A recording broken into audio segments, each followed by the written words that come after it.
Les obstacles au salut. Bien-aimés, nous sommes reconnaissants à Dieu pour la grâce qu'il nous donne de comprendre sa parole ensemble. Donc, verset par verset, nous verrons ce que nous dit Jean 12, du verset 37 au verset 50. Prions le Seigneur. Père éternel, ta parole est vérité, et quiconque se confie en l'œuvre de Christ et croit en ta parole est sauvé. Père, fais-nous comprendre ta parole et aide-nous à marcher selon elle au nom de Jésus-Christ. Et nous couvrons ce moment du précieux sang de l'agneau. Amen. Malgré tant de miracles qu'il avait fait en leur présence, ils ne croyaient pas en lui, afin que s'accomplisse la parole qu'Ésaïe le prophète a prononcée. Seigneur, qui a cru à notre prédication? Et à qui le bras du Seigneur a-t-il été révélé?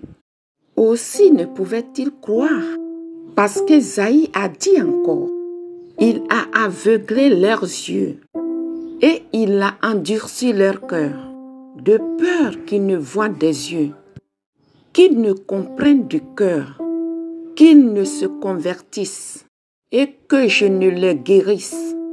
Ésaïe dit ces choses lorsqu'il vit sa gloire et qu'il parla de lui.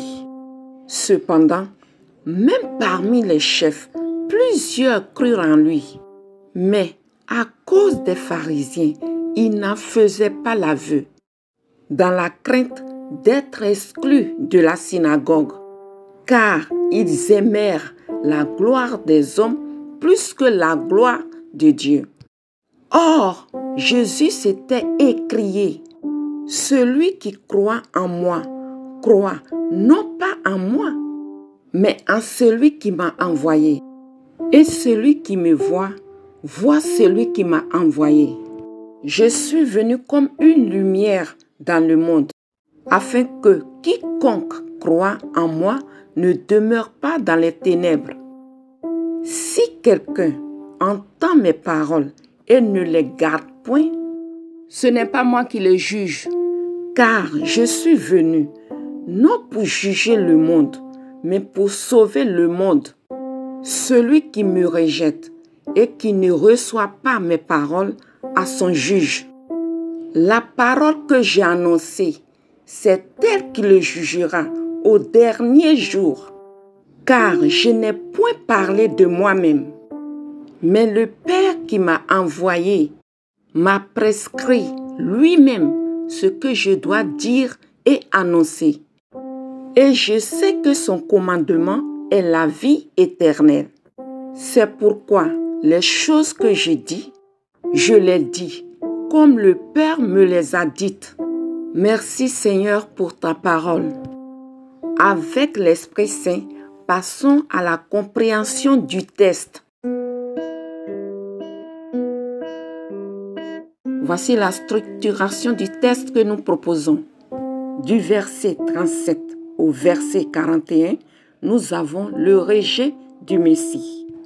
Du verset 42 au verset 43, nous avons l'amour de la gloire des hommes. Ces deux parties forment les obstacles à la foi pour le salut. Les versets 44 et 45 nous parlent de l'unité de Jésus-Christ avec Dieu le Père. Du verset 46 au verset 48, nous voyons le but du ministère de Jésus parmi les hommes. Et du verset 49 au verset 50, nous voyons Dieu le Père, auteur du message de Jésus-Christ aux hommes. Cette partie nous parle de la valeur du message de Jésus-Christ et des conséquences liées à notre attitude face à ce message. Voyons comment les contemporains de Jésus l'ont rejeté en tant que Messie.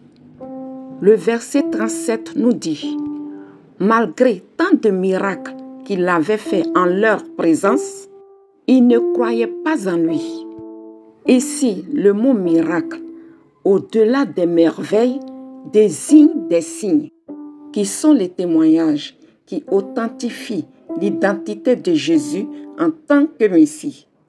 L'expression « en leur présence » veut dire aussi « devant eux, à leur vue ».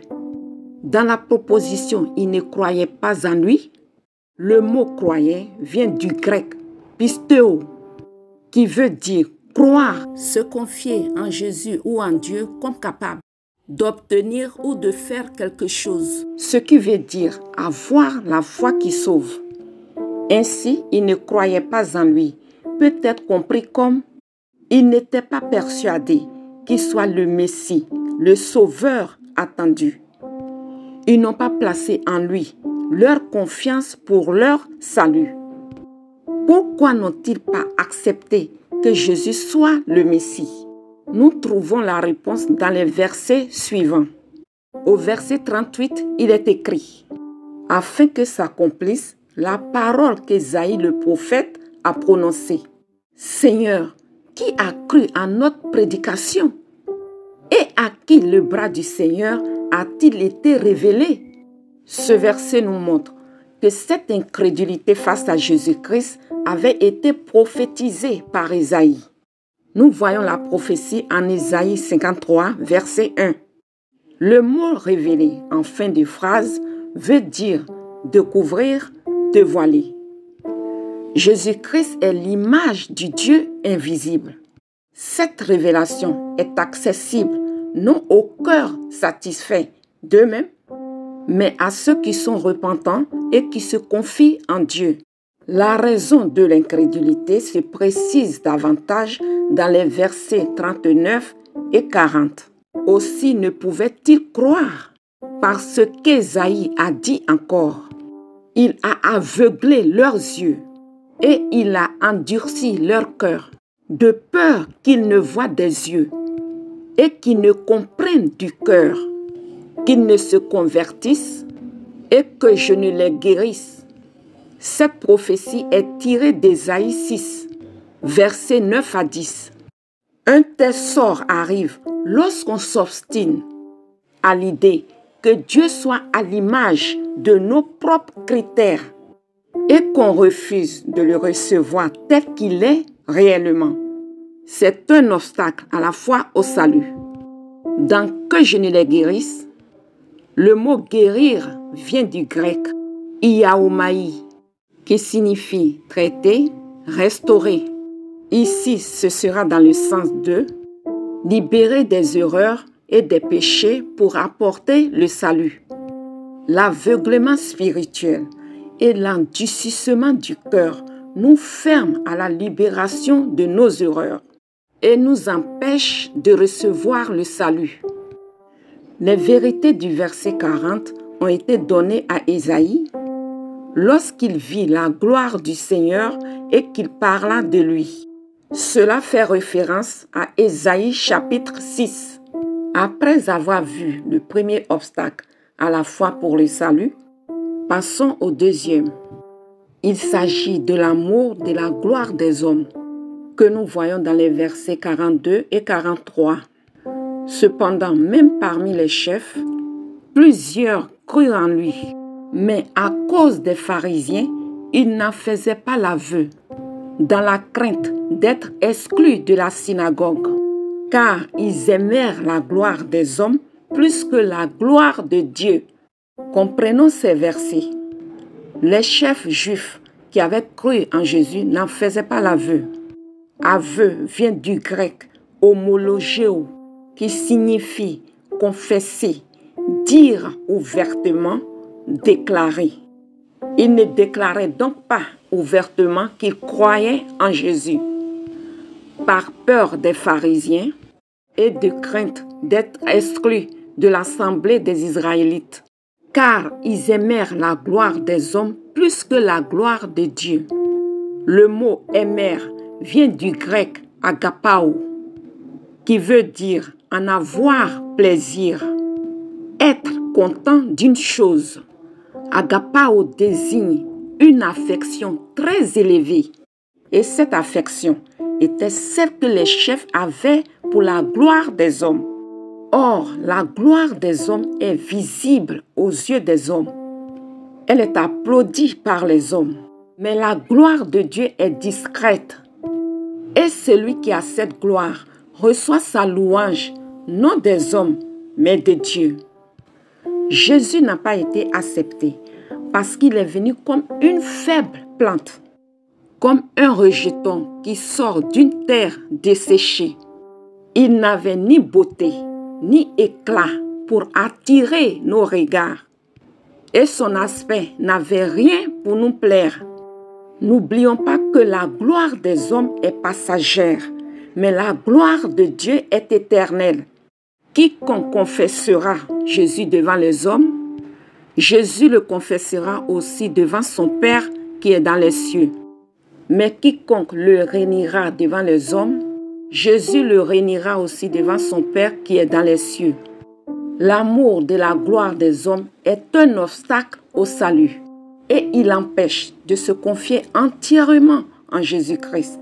Jésus a dit en Jean 5 au verset 44, « Comment pouvez-vous croire, vous qui tirez votre gloire les uns des autres et qui ne cherchez point la gloire qui vient de Dieu seul? » Chers auditeurs, ne permettons à aucun obstacle au salut de s'installer dans nos cœurs, mais par l'aide du Saint-Esprit, confions-nous entièrement en Jésus-Christ pour le salut de nos âmes.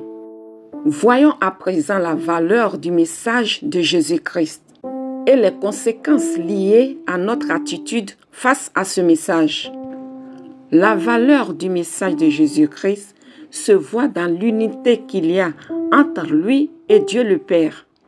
Les versets qui en parlent sont le 44 et le 45.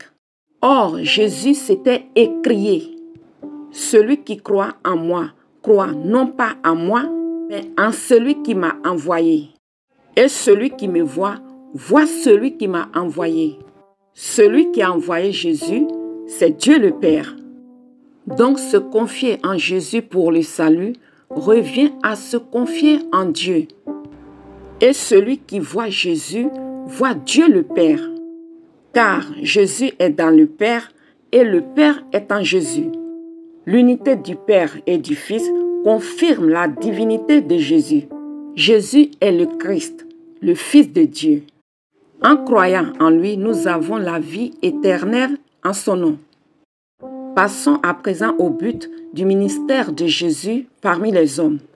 Cela est précisé au verset 46 où Jésus dit, « Je suis venu comme une lumière dans le monde, afin que quiconque croit en moi ne demeure pas dans les ténèbres. » Ici, la lumière fait référence à la vérité et à la connaissance de la vérité, avec la pureté spirituelle qui lui est associée. Le mot quiconque désigne n'importe quelle personne. Demeurer dans ce contexte veut dire rester le même, ne pas devenir quelqu'un d'autre. Les ténèbres signifient l'ignorance des choses divines et associées à la méchanceté, et la misère en résultant en enfer. Rejeter les paroles de Jésus, c'est rejeter le salut qui s'offre à nous. C'est demeurer dans les ténèbres. Or, recevoir les paroles de Jésus-Christ et accepter son moyen de salut, c'est passer des ténèbres à la lumière et bénéficier de la vie éternelle avec Dieu. Les conséquences d'une attitude négative face à Jésus sont mentionnées dans les versets 47 à 48.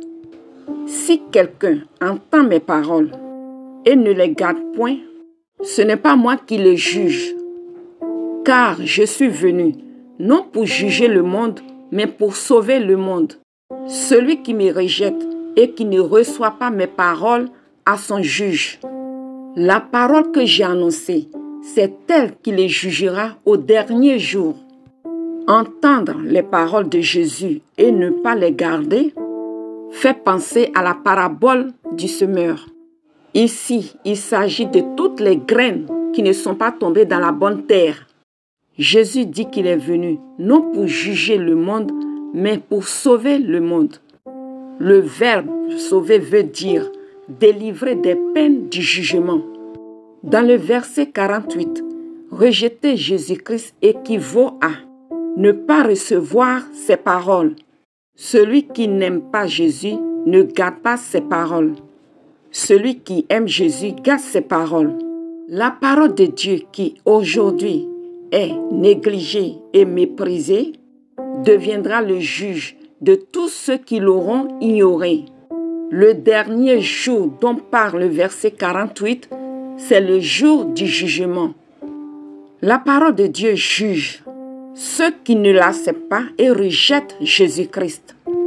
La parole de Dieu sauve ceux qui l'acceptent et se confient en Jésus-Christ pour le salut de leurs âmes. Jésus-Christ n'a pas parlé de lui-même, mais c'est Dieu le Père qui est l'auteur de son message. Nous voyons cela dans les versets 49 à 50. « Car je n'ai point parlé de moi-même, mais le Père qui m'a envoyé m'a prescrit lui-même ce que je dois dire et annoncer. Et je sais que son commandement est la vie éternelle. C'est pourquoi les choses que je dis, je les dis comme le Père me les a dites. Puisque le message de Jésus vient de Dieu le Père, le rejeter revient à rejeter Dieu. » Chers auditeurs, être chrétien, c'est accepter le message de Jésus dans notre cœur et vivre en accord avec ce message. Rejeter ou accepter Christ, c'est d'abord une attitude de cœur, avant même que cela ne soit visible aux hommes. Dieu vous bénisse de nous avoir suivis jusqu'à maintenant. Voici quelques tests utiles à l'étude d'aujourd'hui. La parabole du semeur, Luc 8, versets 4 à 15. Le salut par la foi en Jésus-Christ. Romains, les chapitres 3 et 4. La puissance de la parole de Dieu. Jean chapitre 1, versets 1 à 14. Hébreux 4, versets 12 à 13. Matthieu 4, versets 1 à 11. Et Apocalypse 12, verset 11.